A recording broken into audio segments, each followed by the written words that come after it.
Eso hace que cuando Hamás lanza su operación y Israel responde con una campaña militar tan agresiva, realmente lo que se va a enfrentar a Israel es toda una fuerza que le va a abrir 7 frentes. ¿Mm?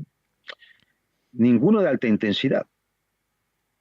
El de Gaza, lógicamente, porque al fin y al cabo Hamas es una milicia que dispone, sí, de cohetes caseros, bueno, pues, alguno mejor fabricado, pero no mucho más, que dispone de armamento ligero, que dispone de morteros de calibre pequeño, es decir, dispone de antitanques manuales, es decir, no dispone de un gran material militar, no dispone de material blindado, no dispone de sistemas de defensa antiaérea, no dispone de misiles balísticos, no dispone de fuerza aérea, no dispone de una mínima marina que se pueda enfrentar a los buques israelíes en la costa de Gaza, no dispone de nada de eso.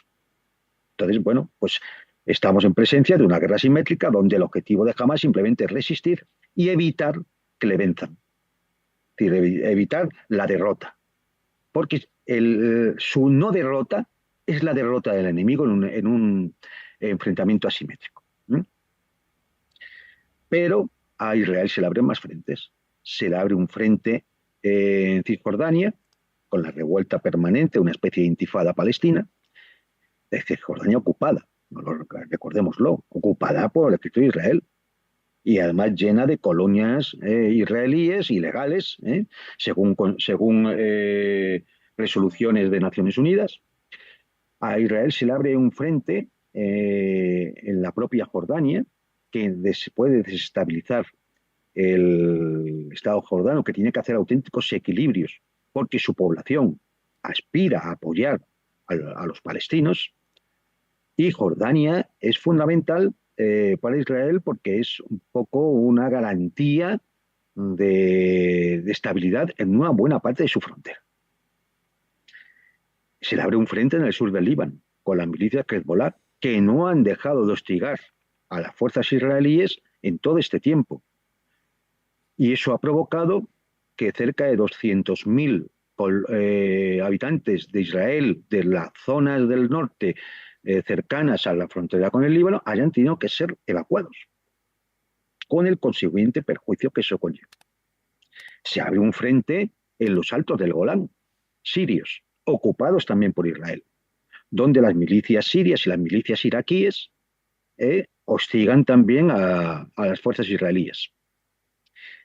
Se abre un frente en la propia retaguardia estratégica de Israel, que son esas bases norteamericanas ilegales en Siria, y ilegales de facto también en Irak, porque su parlamento y su gobierno ha solicitado repetidamente que se vayan y no se van, pero son bases que también están siendo hostigadas permanentemente por las milicias iraquíes.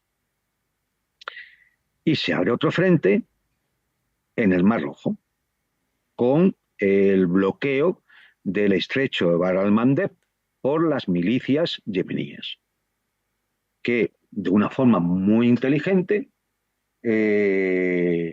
simplemente hostigando a los buques que tienen interés en Israel, sea porque vayan a llevarle productos a Israel o simplemente porque sean de bandera israelí o de empresarios israelíes o una vez iniciada la campaña contra los yemeníes por parte de la flota anglosajona, pues sean considerados enemigos. Por lo tanto, basta con que al día o cada 2 días los yemeníes lancen un ataque contra un buque de esos para que la inmensa mayoría de los buques de transporte que pasaban por ahí dejen de pasar porque las empresas navieras y las compañías de seguros no quieren asumir los riesgos.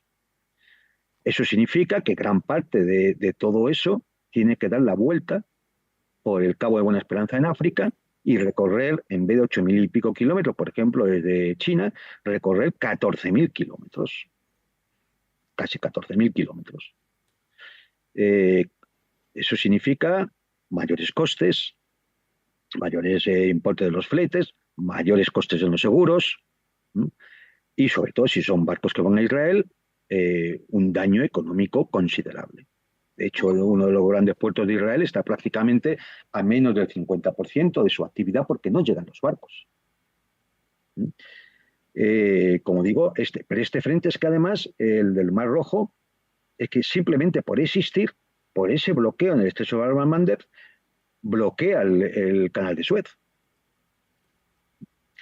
Y esto, claro, significa un daño muy, muy grave. Es decir, bien, 7 frentes, con lo cual Israel se encuentra con una guerra de desgaste, ¿m?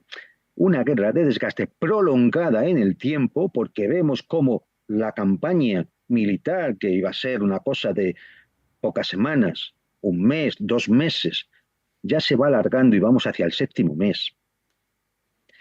Y con la apertura de nuevos frentes, con la apertura de todos estos frentes, y no se ve que efectivamente haya un final, con lo cual estamos ante una guerra de desgaste prolongado.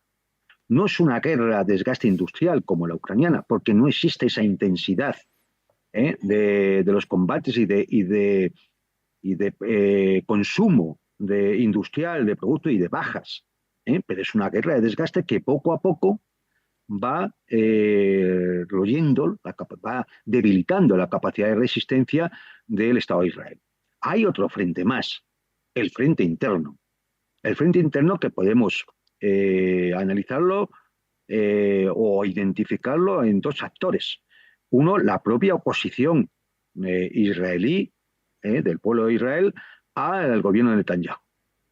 Oposición que viene por parte de partidos de la oposición que son absolutamente contestatarios a la deriva autoritaria que ha seguido Netanyahu. Están también los familiares y, lógicamente, la gente que movilizan los familiares de los rehenes que siguen todavía presos en Gaza. Y luego está también sectores de la sociedad israelí, por ejemplo, los ultraortodoxos, que se niegan a servir en el ejército, y con la nueva orden de movilización, pues se están enfrentando incluso violentamente a las fuerzas de seguridad israelíes. Y, claro, a esto hay que añadirle esa población árabe que vive dentro de Israel, que en cualquier momento se puede convertir en una quinta columna si la intensificación del conflicto llega a un punto peligroso, ¿no? Bueno, pues estos son los 7 frentes. Guerra prolongada. Como hemos dicho, no se han conseguido los objetivos militares.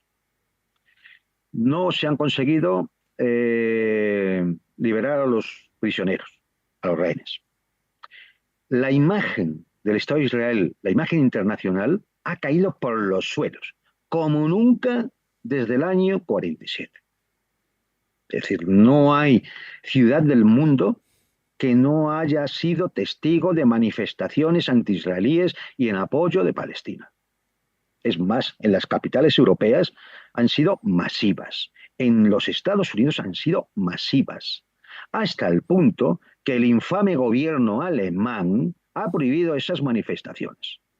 Y digo infame porque es evidente que, aparte de ser un gobierno vendepatrias, es un gobierno claramente totalitario. Por este tema y por otros muchos que podríamos citar. Israel ha acabado en la Corte Internacional de Justicia, que puede acabar siendo condenada por actos de genocidio y crímenes contra la humanidad, lo que haría que los dirigentes israelíes tuvieran que ser juzgados internacionalmente. Esto ha llevado a un mayor aislamiento internacional de Israel. Hay países que incluso han roto relaciones diplomáticas. Hay países que han retirado sus embajadores. Hay países que son muy críticos y que están pidiendo sanciones y castigos a Israel, pues desde el Comité Olímpico Internacional hasta bloqueos económicos. Hay, como he dicho, un corte de las rutas de suministro. Es decir, se ha producido lógicamente desde el Golfo Pérsico, se ha producido desde el Mar Rojo, pero no habría que descartar que mañana se pudiera producir en el Mediterráneo Oriental precisamente por la acción de drones a larga distancia lanzados desde el Líbano, desde el propio Irán o de otro sitio. Hay que recordar que los cohetes y los drones yemeníes han llegado a los puertos de Israel, han alcanzado los puertos de Israel. Israel ha tenido que proceder a una movilización de más de 350.000 reservistas. Como digo, recuerdo, estamos hablando de un país en el cual judíos que pueden ir a Cristo son unos 7 millones. Esto significa quitar del sistema productivo israelí a 300.000 o 300 y pico mil trabajadores, muchos de ellos especializados. ¿Mm? ¿Esto qué ha provocado? Pues una caída del PIB. El PIB de la economía israelí a diciembre de 2023 había caído un 20%. Ahora creo que está ya alrededor del 26, algo por ciento.